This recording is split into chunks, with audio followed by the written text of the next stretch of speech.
అభివృద్ధి లక్ష్యంగా ముందుకెళ్తున్నామని Makthal MLA doctor Vakiti Srihari అన్నారు. వనపర్తి జిల్లా ఆత్మకూరులో పక్షం రోజులో డయాలసిస్ కేంద్రం ఏర్పాటు చేయనున్నట్లు ఈ సందర్భంగా తెలిపారు. ఇక త్వరలోనే కొత్త ఆసుపత్రి కూడా అనుమతులు లభిస్తాయని తెలిపారు. వచ్చే నెల 21న ఆరోగ్య శాఖ మంత్రి ఆత్మకూరు రానున్నట్లు ఎమ్మెల్యే తెలిపారు. ఇక ఈ మేరకు 35 కోట్ల రూపాయలతో వివిధ అభివృద్ధి కార్యక్రమాలు, నూతన ఆసుపత్రి కోసం స్థల పరిశీలన చేశారని వెల్లడించారు. ప్రజా సంక్షేమమే ధ్యేయంగా అభివృద్ధి లక్ష్యంగా ముందుకు వెళ్తున్నామని ఎమ్మెల్యే వాకిటి శ్రీహరి అన్నారు.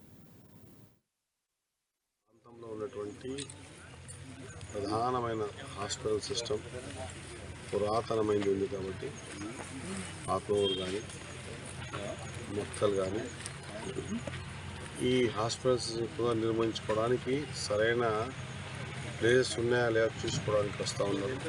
శాంక్షన్ కూడా ఇస్తారని చెప్పారు. శాంక్షన్ ఇవ్వబోతూ ఉన్నారు.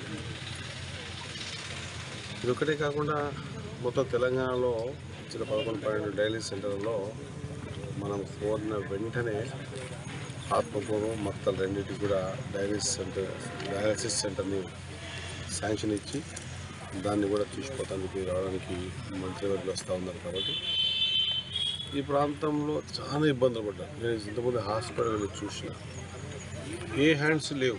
జనరల్గా మరి వనపర్తికి అలవాటు పడ్డారా లేకపోతే అదే పరిస్థితి లేకుండా ఏం తెలియదు నాకు తెలియదు. కానీ మరి ఒకప్పుడు ఇదే హాస్పిటల్లో పనిచేసినటువంటి శ్రీనివాస్ సార్ గారు, డాక్టర్ శ్రీనివాస్ సార్ గారు చెప్తూ ఉండే